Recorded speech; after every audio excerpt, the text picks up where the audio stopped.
Sekitar 2 hari yang lalu, saya sedang menonton video YouTube untuk mencari rekomendasi film yang terbaru.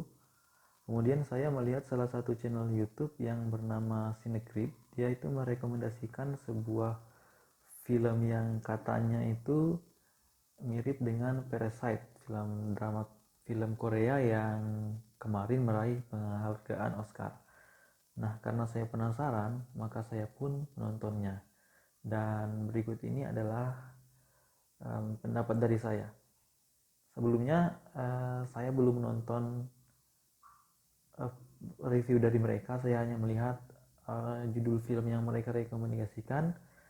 Jadi silahkan kalian menentukan review dari mana yang menurut kalian paling sesuai. Nah, untuk judul filmnya namanya adalah The Occupant.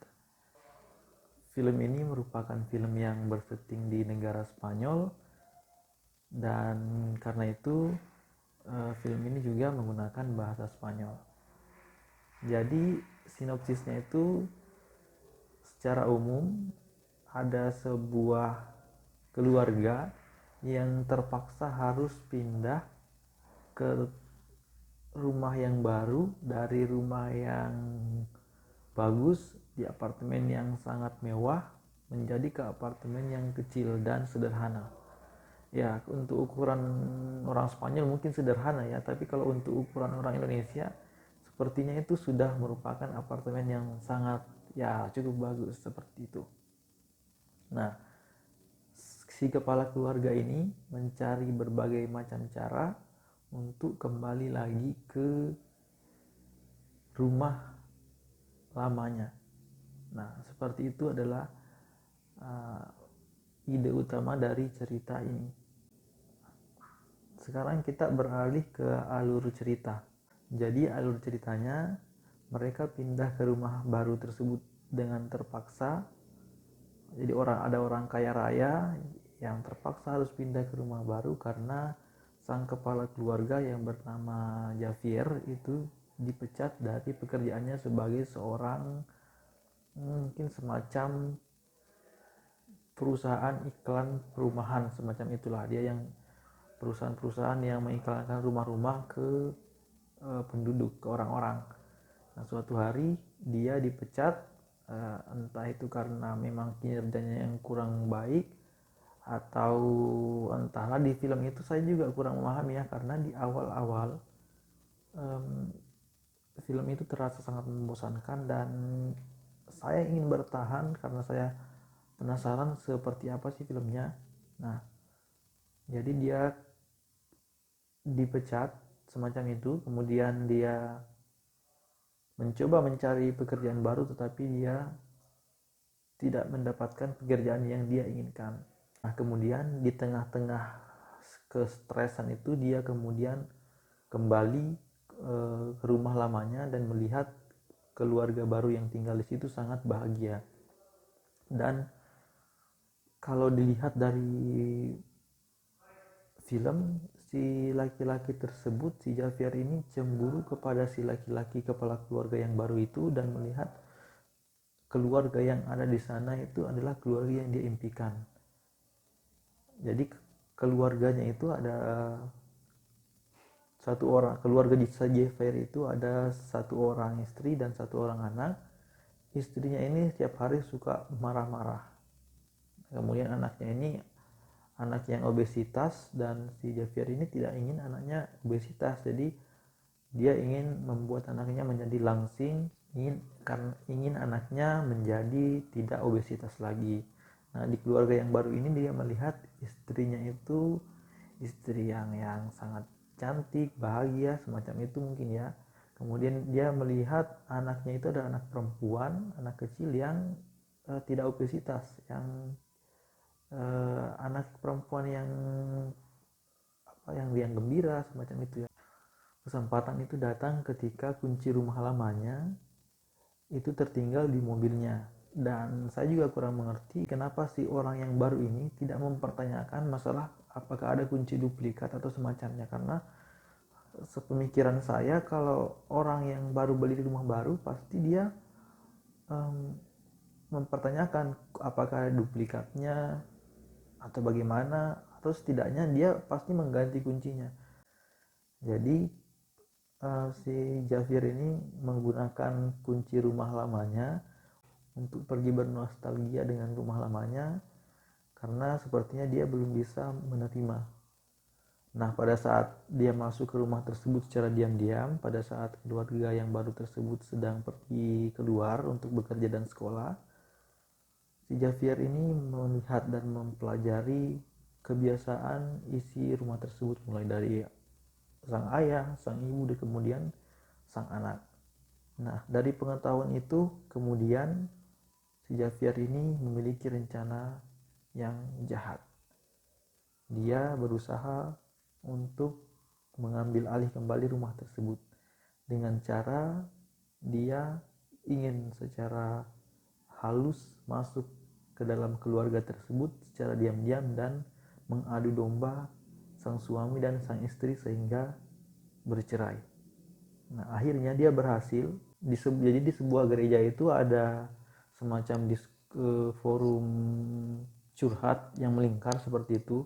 Nah, si Javier ini masuk ke tempat tersebut di mana sang ayah dari keluarga yang baru itu ada di sana. Kemudian dia melakukan pendekatan kepada penghuni baru tersebut, dan pada akhirnya dia bisa diundang untuk makan malam.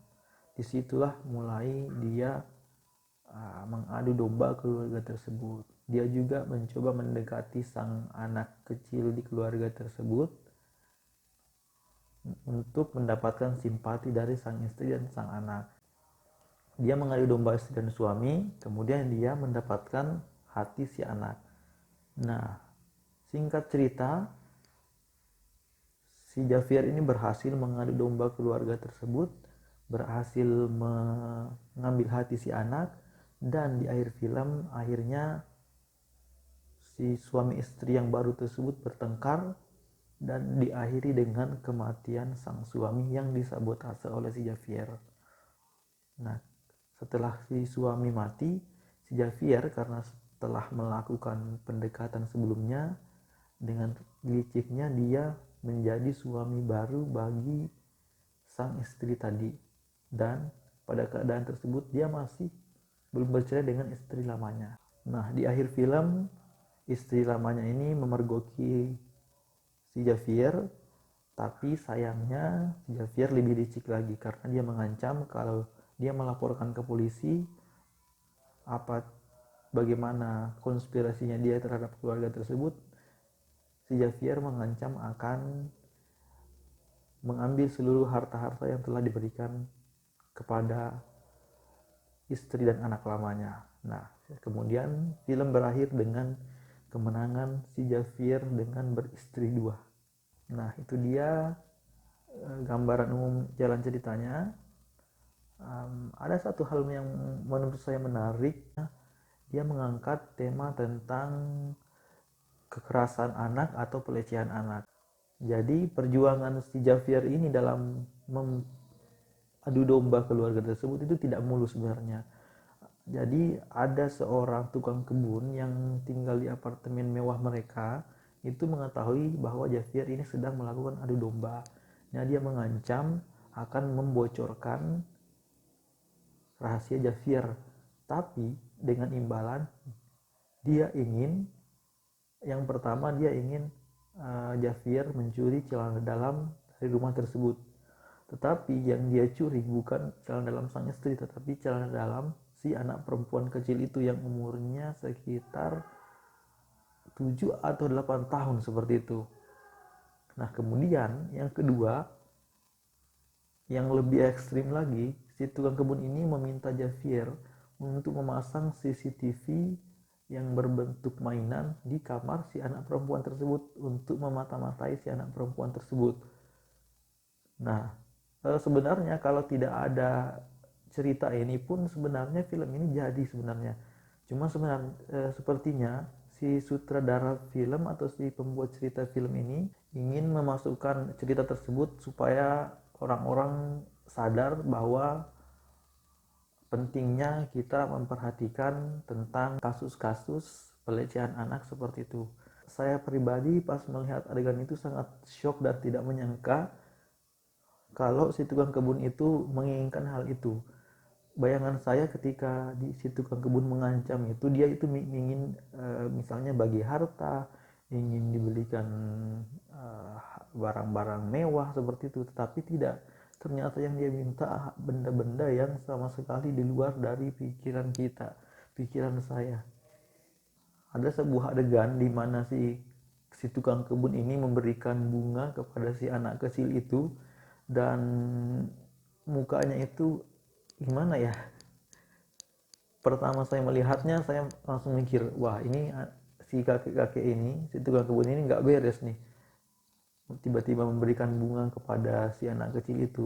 Nah, anehnya orang tuanya itu tidak curiga kepada si tukang kebun ini. Kalau saya pribadi, saya curiga, ada apa nih tiba-tiba ada tukang kebun kakek-kakek yang memberikan bunga kepada anak kecil berusia 6 tahun atau 7 tahun.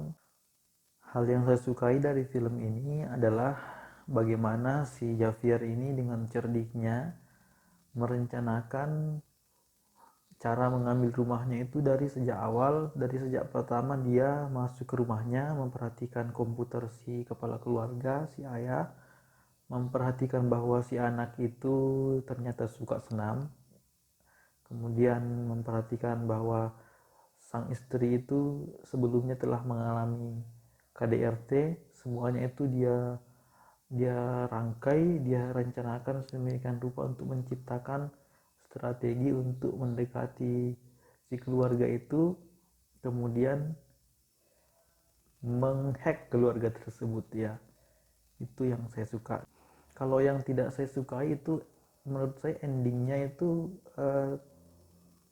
kurang twist ya, kurang membuat kita merasa kaget.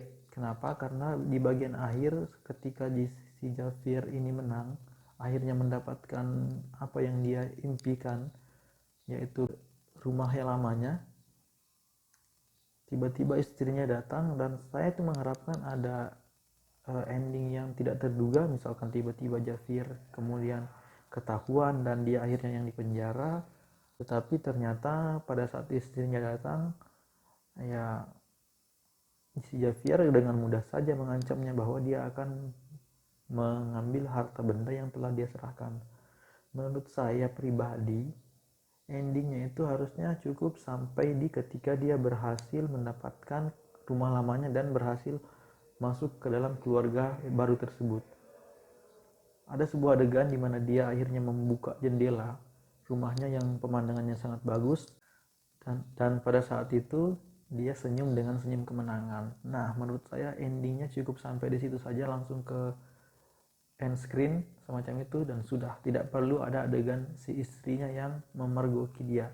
Kemudian ada beberapa pertanyaan-pertanyaan yang masih ada di benak saya ketika menonton film ini, seperti kenapa si keluarga baru tersebut tidak mempertanyakan tentang kunci duplikat atau semacamnya. Kenapa dia tidak mengganti kuncinya dengan kunci yang baru? Kenapa anjing yang berada di depan rumah lama Javier itu selalu menggonggong kepadanya, padahal dia itu adalah tetangga lamanya? Karena biasanya anjing kan itu menggonggong kepada orang yang baru dikenalnya. Menurut saya seharusnya si anjing tersebut tidak menggonggong. Dan yang terakhir adalah kenapa Javier bisa mempunyai ide licik seperti itu? Apa latar belakang dia? Kenapa dia bisa mempunyai otak secerdas itu? Di film itu dia hanya diceritakan sebagai seorang yang bekerja di perusahaan pengiklan rumah-rumah seperti itu, dan di dalam film tidak dijelaskan tentang riwayat pekerjaannya yang berhubungan dengan strategi yang sangat rumit seperti itu. Misalkan mungkin dia mantan militer atau segala macam yang memerlukan strategi yang sangat-sangat cerdik seperti itu. Nah, itu dia pendapat dari saya. Secara umum saya memberikan nilai 8,5 kepada film ini karena sudah cukup baik. Kalau tidak ada embel-embel mirip dengan Parasite, mungkin saya akan lebih tercengang dengan film ini. Tetapi karena sudah ada ekspektasi sebelumnya, maka saya tidak terlalu tercengang dengan misteri-misterinya, dan tidak terlalu tercengang juga dengan endingnya. Nah, itulah dia pendapat dari saya. Bagaimana menurut kalian? Kalau ada yang berbeda silakan disampaikan, dan kalau kalian punya teori-teori mengenai film ini, mengenai pertanyaan-pertanyaan saya tadi juga boleh dijawab. Terima kasih dan semoga bermanfaat. Sampai jumpa.